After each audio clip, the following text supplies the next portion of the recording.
Screwtape Letters by Professor C.S. Lewis of Magdalen College, Oxford University, 1941. Chapter 26. My dear Wormwood. Yes, courtship is the time for sowing those seeds which will grow up 10 years later into domestic hatred. The enhancement of unsatisfied desire produces results which the humans can be made to mistake for the results of charity. Avail yourself of the ambiguity in the word love. Let them think they have solved by love problems they have, in fact, only waived or postponed under the influence of the enchantment.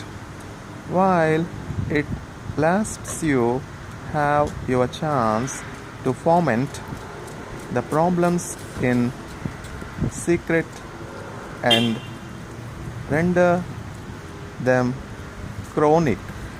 The grand problem is that of unselfishness.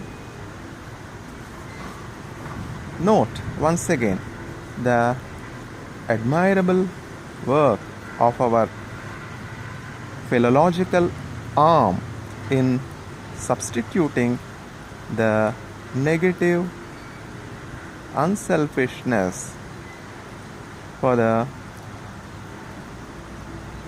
enemy's positive charity.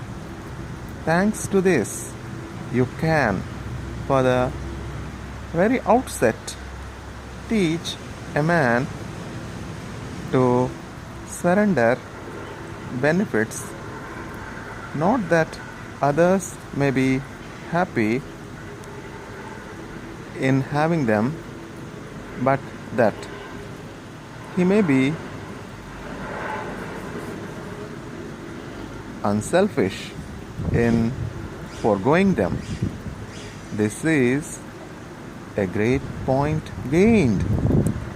Another great help, where the parties concerned are male and female, is the divergence of view about unselfishness which we have built up between the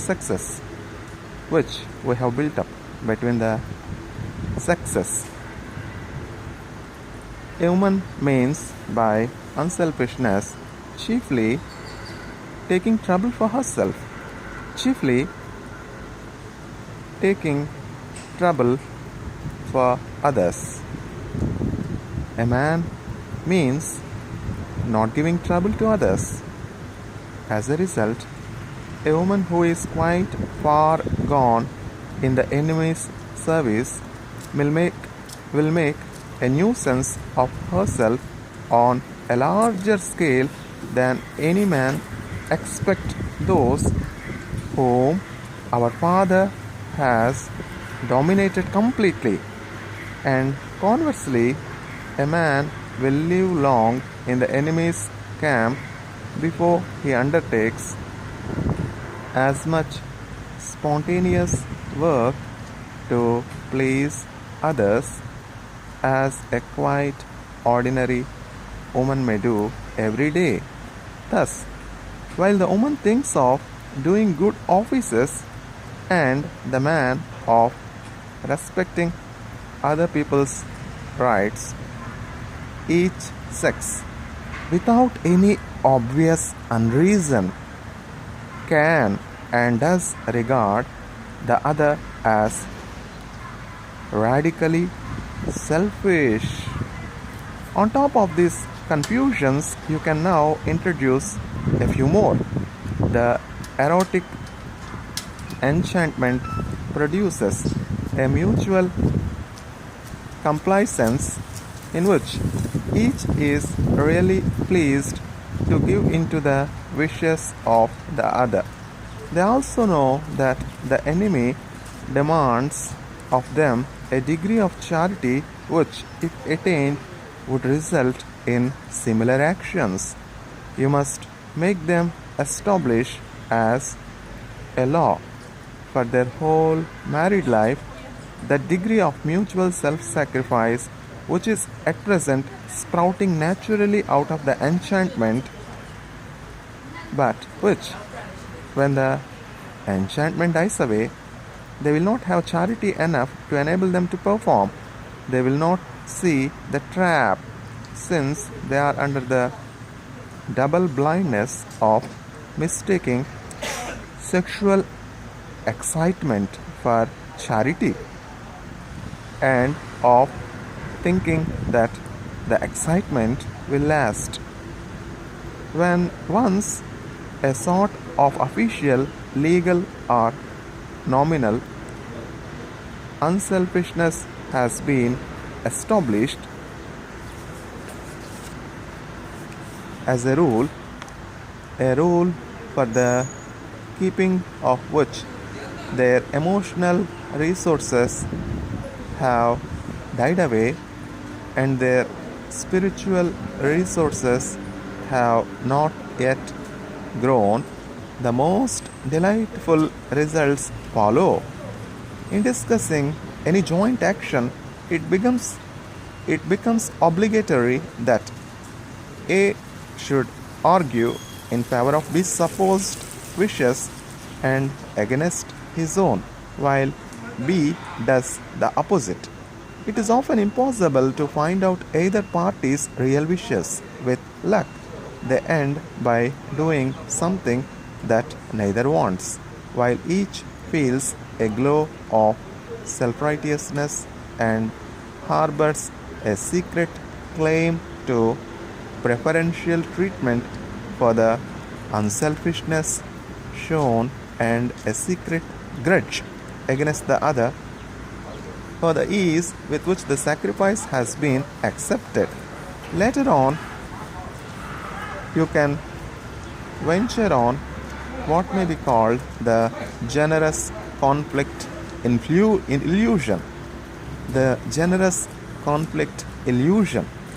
This game is best played with more than 2 players in a family with grown-up children. For example, something quite trivial, like having tea in the garden, is proposed. One member takes care to make it quite clear, though not in so many words, that he would rather not, but is, of course, prepared to do so out of unselfishness. The others instantly withdraw their proposal ostensibly through their unselfishness, but really because they don't want to be used as a sort of lay figure on which the first speaker practices petty altruisms. But he is not going to be done out of his debauch of unselfishness either. He insists on doing what the others want. They insist on doing what he wants. Passions are aroused.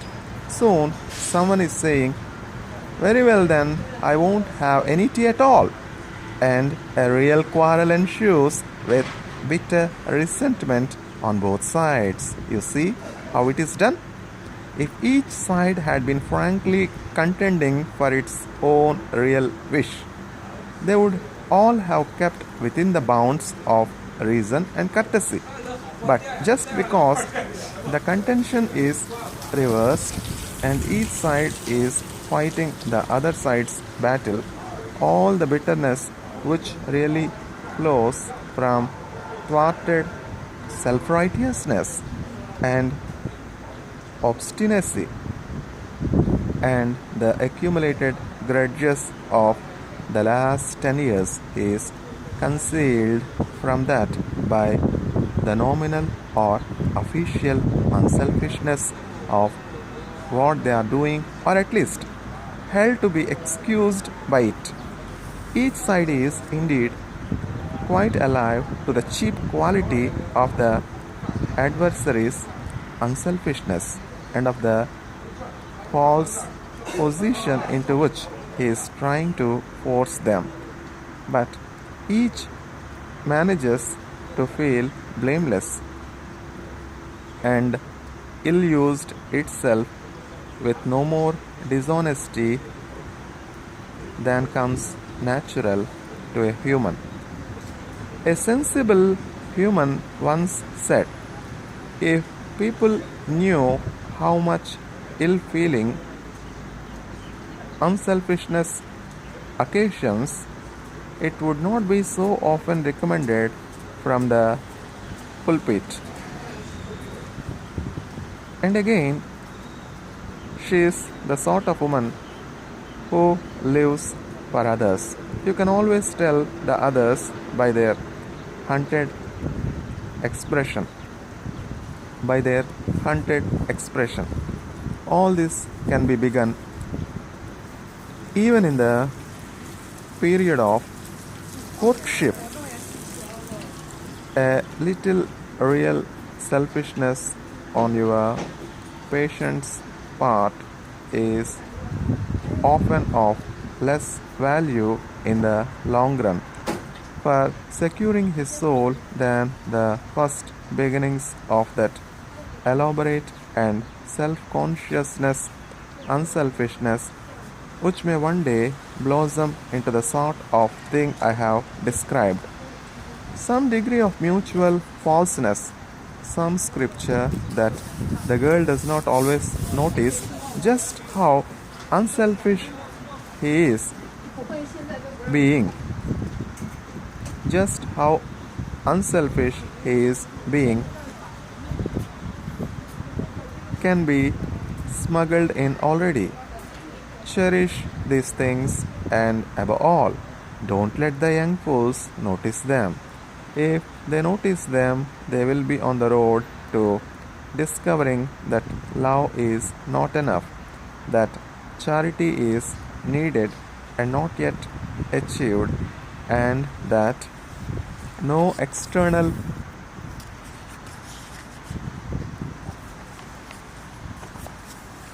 law can supply its place. I wish Slum Trumpet could do something about undermining that young woman's sense of the ridiculous. Your affectionate uncle, Screwtape. Screwtape Letters, Chapter 27.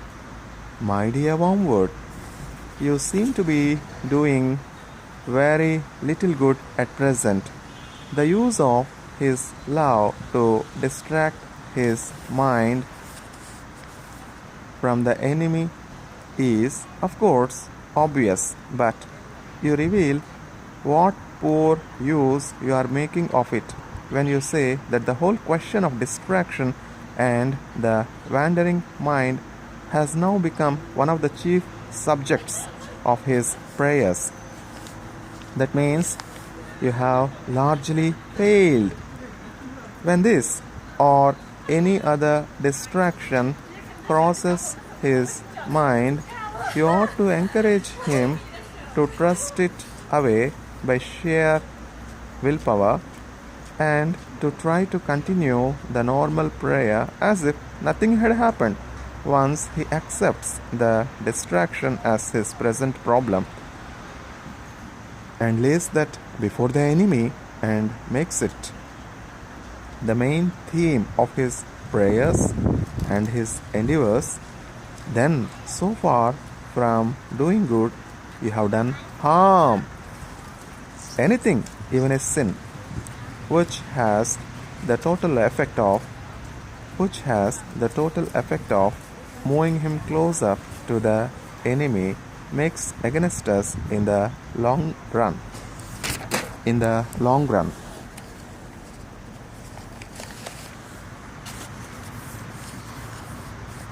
A promising line is the following. Now that he is in love, A new idea of earthly happiness has arisen in his mind, and hence a new urgency in his purely petitionary prayers about this war and other such matters. Now is the time for raising intellectual difficulties about prayer of that sort. False spirituality is always to be encouraged. On the seemingly pious ground that praise and communion with God is the true prayer, humans can often be lured into direct disobedience to the enemy who, in his usual, flat, commonplace, uninteresting way, has definitely told them to pray for their daily bread and the recovery of their sick. You will, of course, conceal from him the fact that the prayer for daily bread, interpreted in a spiritual sense, is really just as crudely petitionary as it is in any other sense.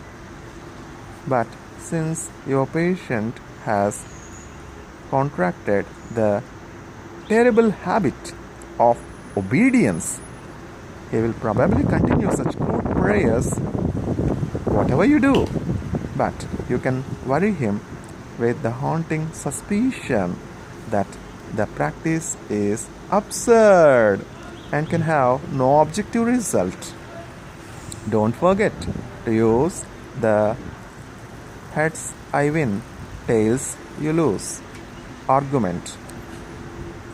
If the thing he prays for doesn't happen, then that is one more proof that petitionary prayers don't work.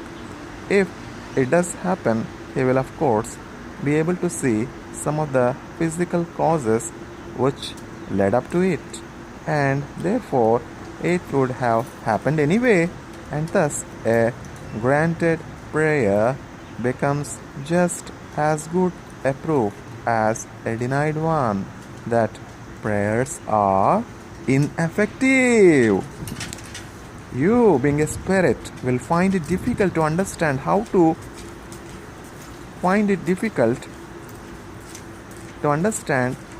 he gets into this confusion.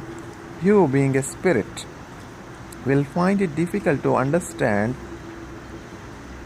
how he gets into this confusion. But you must remember that he takes time for an ultimate reality. He supposes that the enemy, like himself, sees some things as present, remembers others as past.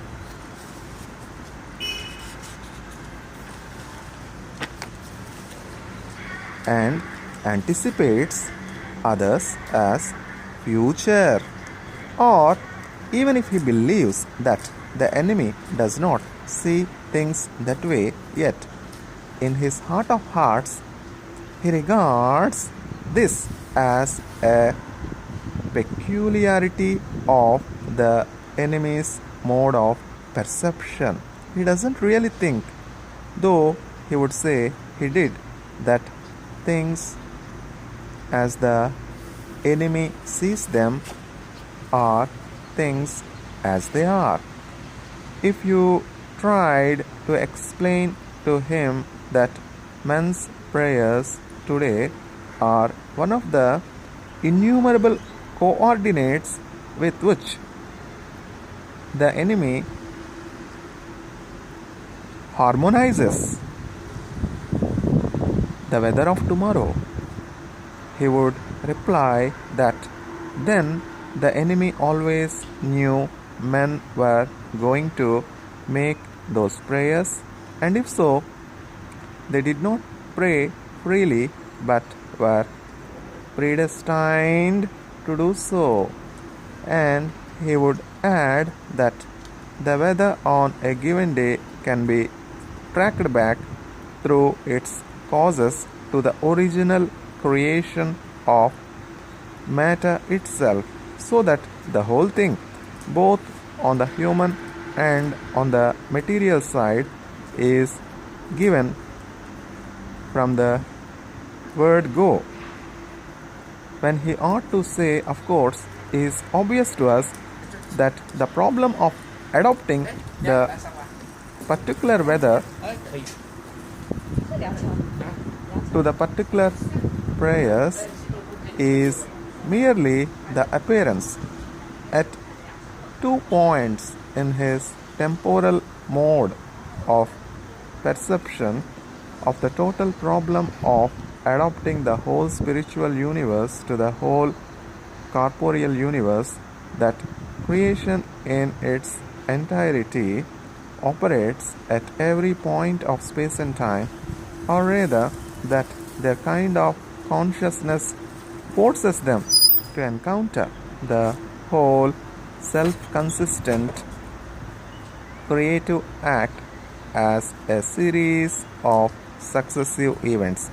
Why that creative act leaves room for their free will is the problem of problems, the secret behind the enemy's nonsense about love. How it does so is no problem at all, for the enemy does not foresee the humans making their free contributions in a future, but sees them doing so in his unbounded now. And obviously, to watch a man doing something is not to make him do it.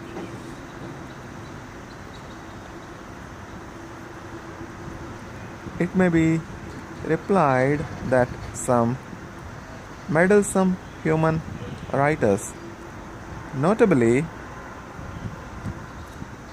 Boethius, have let this secret out.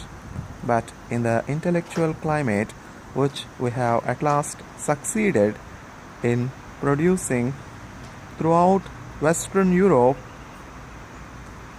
you need not bother about that. Only the learned read old books. Only the learned read old books. And we have now so dwelt with the learned that they are of all men at least likely to acquire wisdom by doing so. We have done this by inculcating the historical point of view. The historical point of view, put briefly, means that we are learned man is presented with any statement in an ancient author. The one question he never asks is whether it is true. He asks who influenced the ancient writer and how far the statement is consistent with what he said in other books, and what phrase in the writer's development or in the general history of thought it illustrates, and how it affected later writers, and how often it has been misunderstood, especially by the learned man's own colleagues, and what the general course of criticism on it has been for the last 10 years, and what is the present state of the question. To regard the ancient writer as a possible source of knowledge, to anticipate that what he said could possibly modify your thoughts or your behavior, this would be rejected as unutterably simple-minded. And since we cannot deceive the whole human race all the time, it is most important thus to cut every generation off from all others. For where learning makes a free commerce between the ages, there is always the danger that the characteristic errors of one may be corrected by the characteristic truths of another.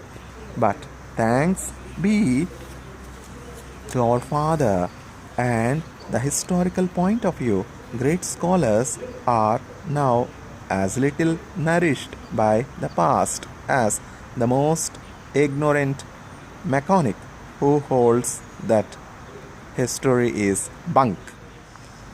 Your affectionate uncle, Screwtape.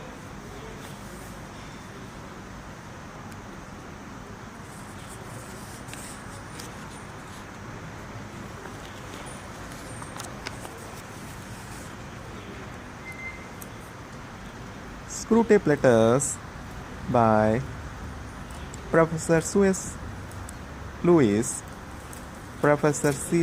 Lewis of Magdalen College, Oxford University, 1941, Chapter 28.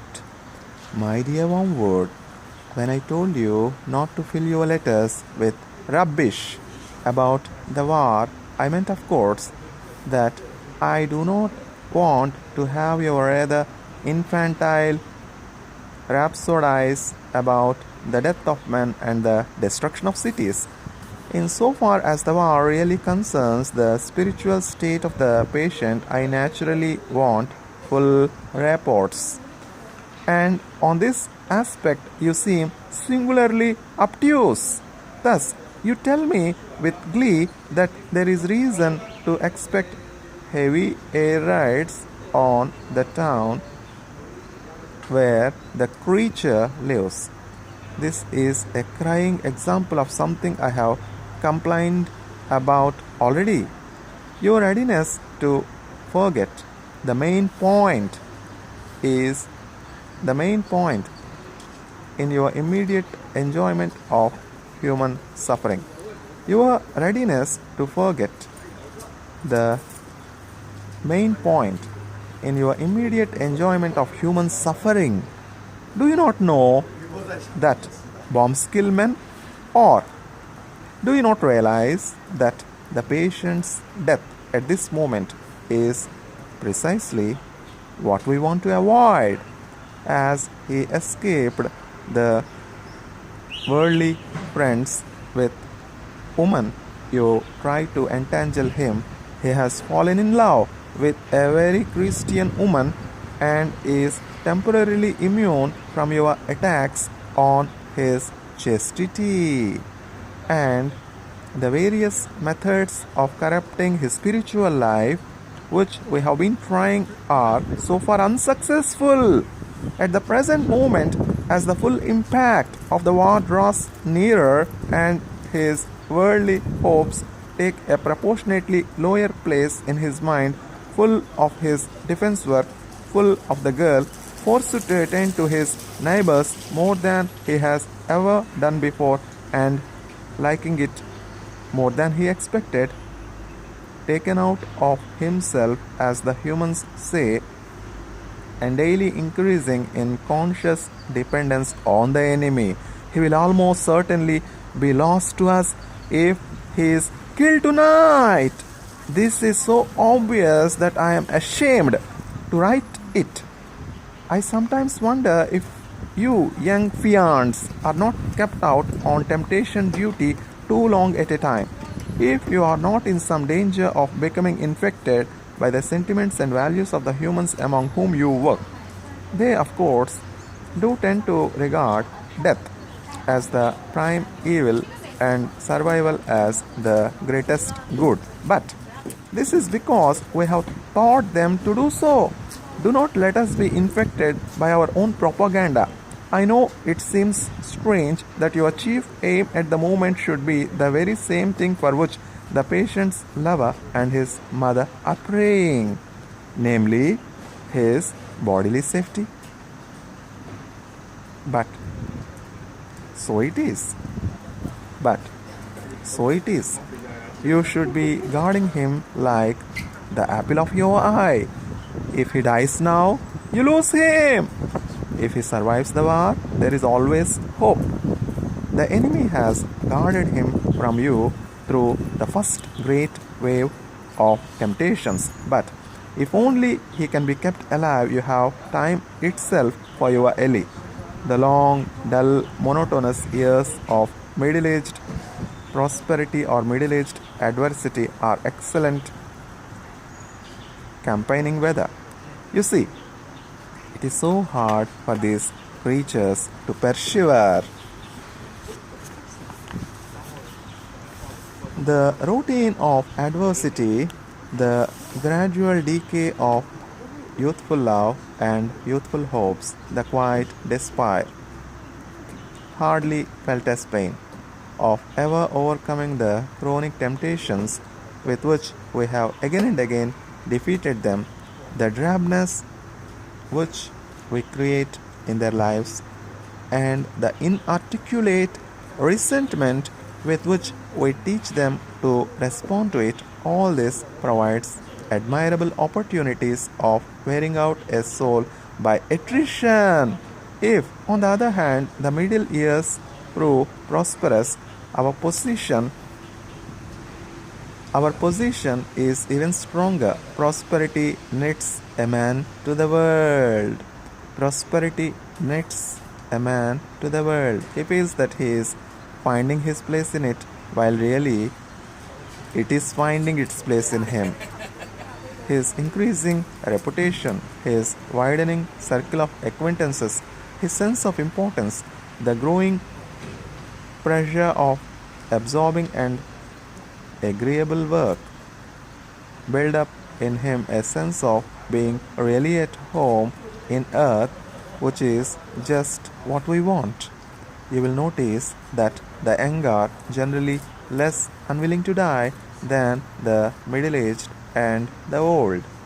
The truth is that the enemy, having oddly destined these mere animals to live in his own eternal world, has guarded them pretty effectively from the danger of feeling at home anywhere else. That is why we must often wish long life to our patients. 70 years is not a day too much for the difficult task of unraveling their souls from heaven and building up a firm attachment to the earth. While they are young, we find them always shooting off at a tangent. Even if we contrive to keep them ignorant of explicit religion, the incalculable winds of fantasy and music and poetry, the mere face of a girl, the song of a bird, or the sight of a horizon are always blowing our whole structure away. They will not apply themselves steadily to worldly advancement, prudent connections, and the policy of safety first. So inveterate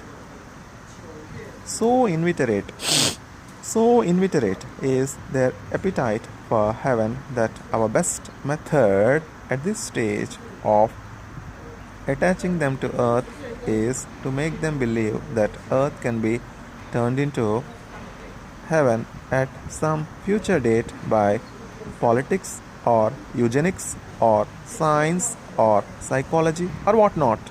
Real worldliness is a work of time, assisted of course by pride, for we teach them to describe the creeping death as good sense or maturity or experience. Experience, in the peculiar sense we teach them to give it, is, by the by, a most useful word. A great human philosopher nearly let our secret out when he said that where virtue is concerned, experience is the mother of illusion. But thanks to a change in fashion, and also of course to the historical point of view, we have largely rendered his book innocuous. How valuable time is to us may be gauged by the fact that the enemy allows us so little of it. The majority of the human race dies in infancy. Of the survivors, a good may die in youth. It is obvious that to him human birth is important chiefly as the qualification for human death, and death solely as the gate to that other kind of life. We are allowed to work only on a selected minority of the race, for what humans call a normal life is the exception. Apparently, he wants some, but only a very few, of the human animals with which he is peopling heaven to have had the experience of resisting us through an earthly life or 60 or 70 years. Well,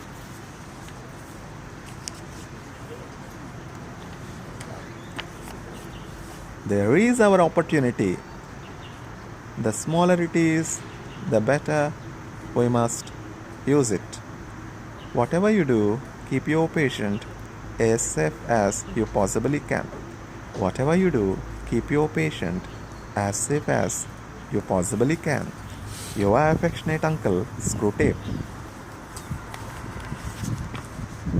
Screwtape letters by Professor C.S. Lewis of Magdalen College, Oxford University, 1941, Chapter 29. My dear Wormwood, now that it is certain the German humans will bombard your patient's town, and that his duties will keep him in the thick of the danger, we must consider our policy.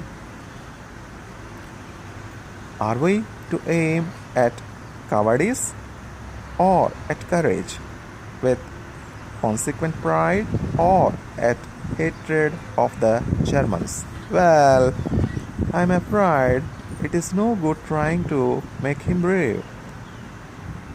Our research department has not yet discovered, though success is hourly expected, how to produce any virtue.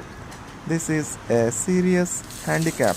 To be greatly and effectively wicked, a man needs some virtue.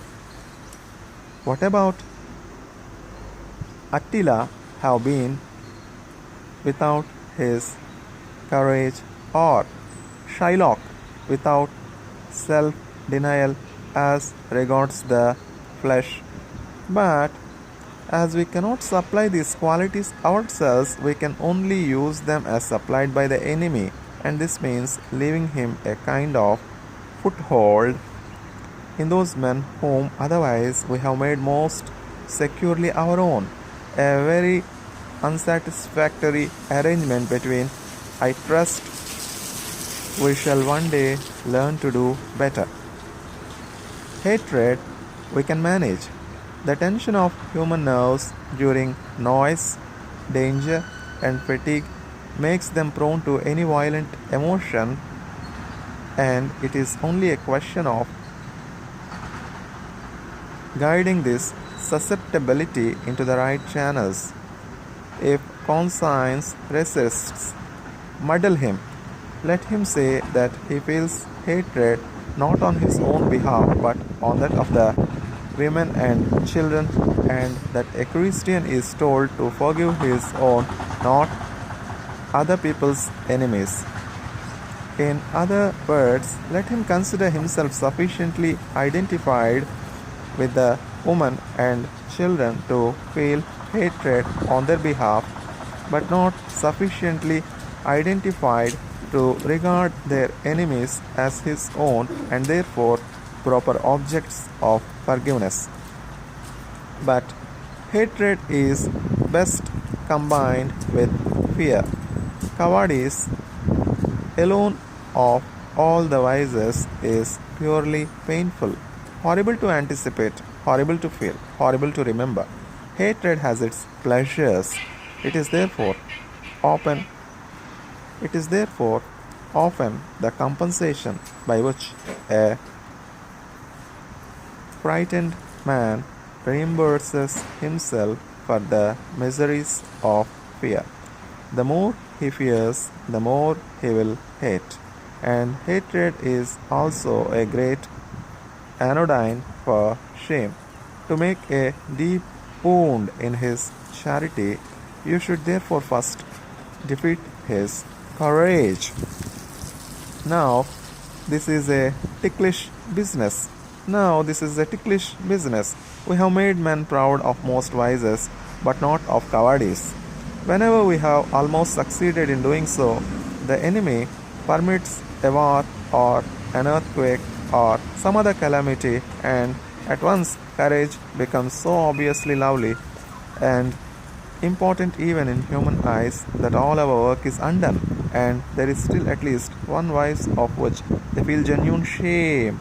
The danger of inducing cowardice in our patients, therefore, is lest we produce real lest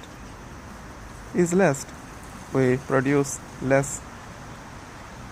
The danger of inducing cowardice in our patients, therefore, is lest we produce real self-knowledge and self-loathing.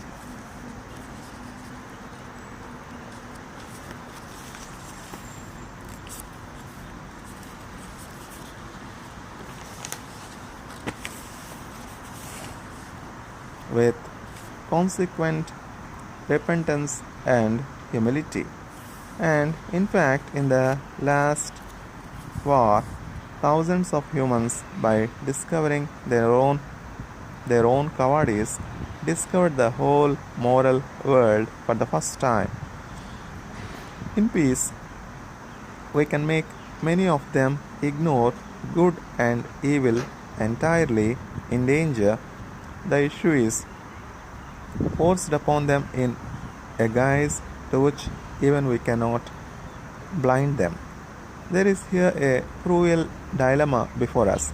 If we promoted justice and charity among men, we should be playing directly into the enemy's hands.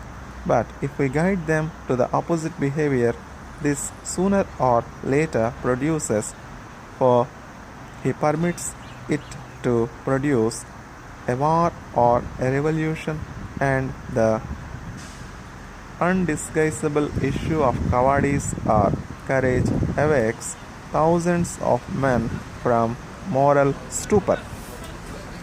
This, indeed, is probably one of the enemy's motives for creating a dangerous world, a world in which moral issues really come to the point.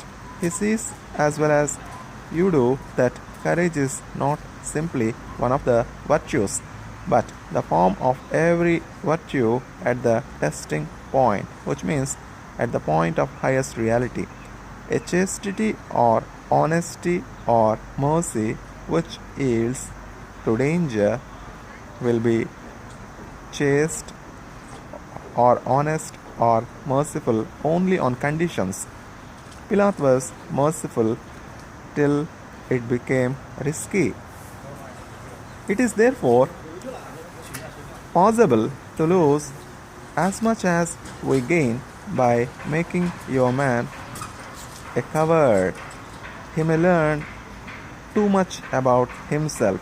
There is, of course, always the chance not of chloroforming the shame, but of aggravating it and producing despair. This would be a great triumph.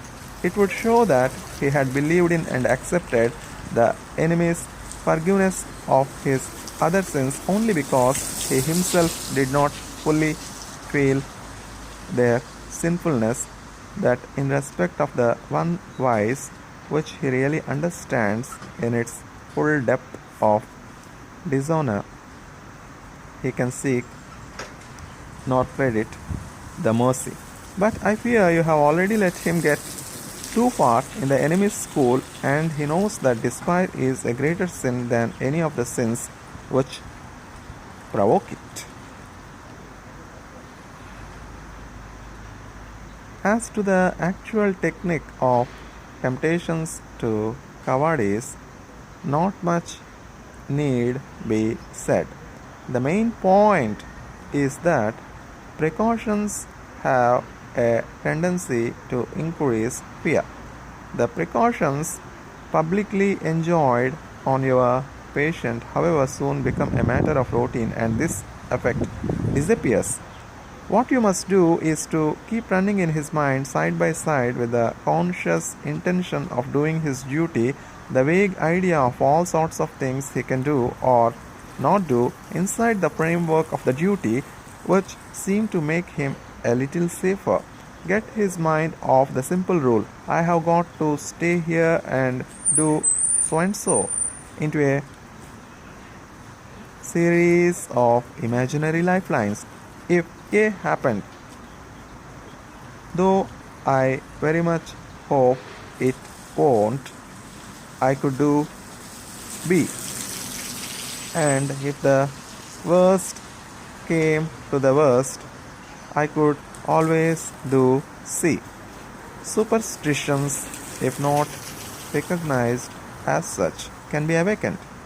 The point is to keep him feeling that he has something other than the enemy and courage the enemy supplies to fall back on, so that what was intended to be a total commitment to duty becomes honeycombed all through with little unconscious reservations. By building up a series of imaginary expedients to prevent the worst coming to the worst, you may produce at that level of his will, which he is not aware of, a determination that the worst shall not come to the worst. Then, at the moment of real terror, rush it out into his nerves and muscles, and you may get the fatal act done before he knows what you are about. For remember, the act of cowardice is all that matters. The emotion of fear is, in itself, no sin, and though we enjoy it, does us no good. Your affectionate uncle, Screwtape.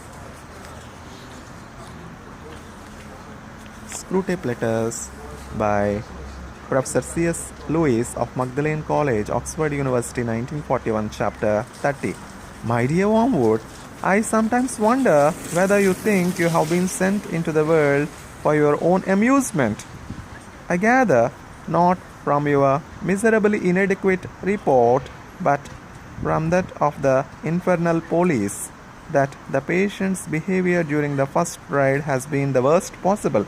He has been very frightened and thinks himself a great coward, and therefore feels no pride.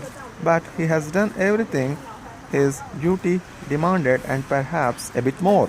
Against this disaster, all you can produce on the credit side is a burst of ill temper with a dog that tripped him up, some excessive cigarette smoking, and the forgetting of a prayer.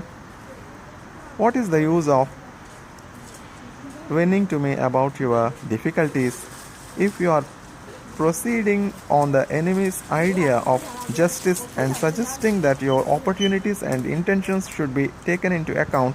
Then I am not sure that a charge of heresy does not lie against you. At any rate, you will soon find that the justice of hell is purely realistic and concerned only with results. Bring us back food, or be food yourself.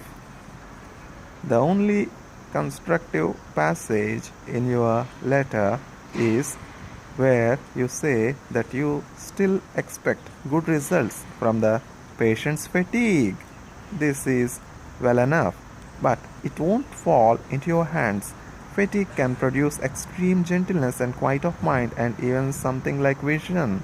If you have often seen men led by it into danger, malice, and impatience, that is because those men have had efficient tempers, The paradoxical thing is that moderate fatigue is a better soil for peevishness than absolute exhaustion. This depends partly on physical causes but partly on something else. It is not fatigue simply as such that produces the anger, but unexpected demands on a man already tired. Whatever men expect, they soon come to think they have a right to. The sense of disappointment can, with very little skill on our part, but turned into a sense of injury. It is after men have given into the irremediable, after they have despaired of relief and ceased to think even a half hour ahead, that the dangers of humble and gentle weariness begin. To produce the best results from the patient's fatigue, therefore, you must feed him with false hopes. Put into his mind plausible reasons for believing that the air ride will not be repeated. Keep him comforting himself with the thought of how much he will enjoy his bed next night. Exaggerate the weariness by making him think it will soon be over, for men usually feel that a strain could have been endured no longer at that very moment when it is ending, or when they think it is ending. In this, as in the problem of cowardice, the thing to avoid is the total commitment. Whatever he says, let his inner resolution be not to bear whatever comes to him, but to bear it for a reasonable period, and let the reasonable period be shorter than the trial is likely to last. It need not be much shorter. It need not be much shorter. In attacks on patience, chastity, and fortitude, the fun is to make the man yield just when, had he but known it, relief was almost in sight. I do not know whether he is likely to meet the girl under conditions of strain or not. If he does, make full use of the fact that up to a certain point fatigue makes women talk more and men talk less. Much secret resentment, even between lovers, can be raised from this. Probably the scenes he is now witnessing will not provide material for an intellectual attack on his faith. Your previous failures have put that out of your power. But there is a sort of attack on the emotions which can still be tried.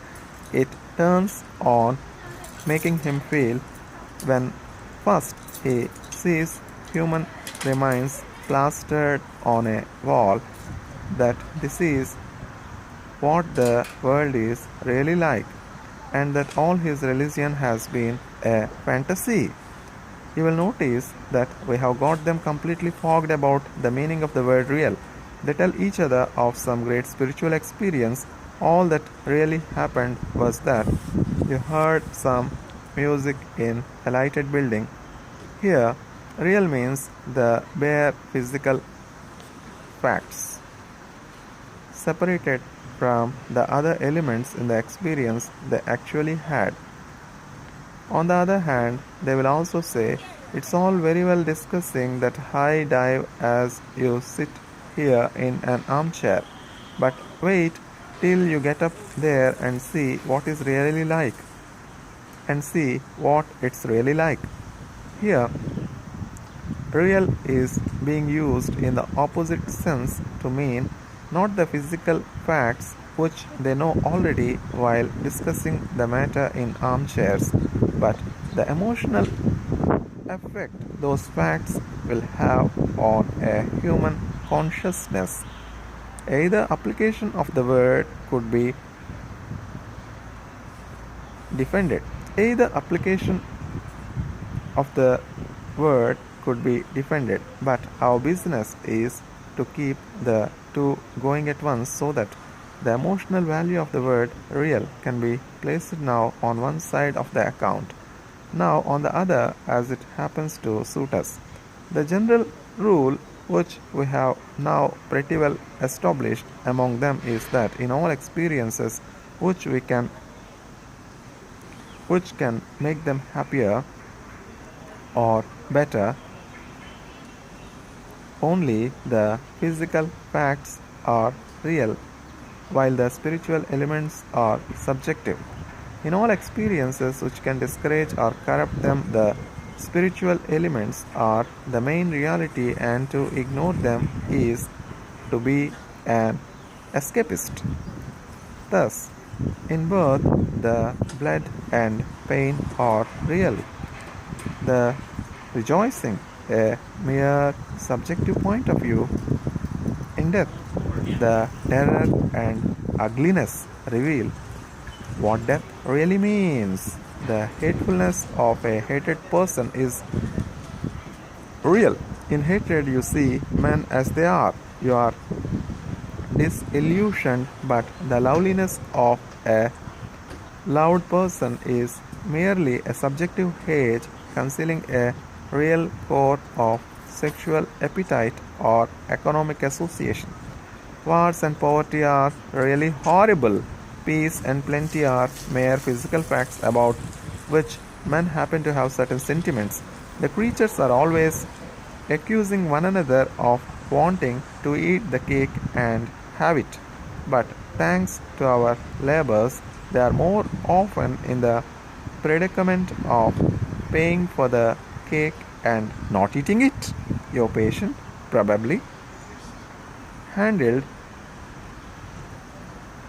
your patient properly handled your patient properly handled will have no difficulty in regarding his emotion at the sight of human entrails as a revelation of reality, and his emotion at the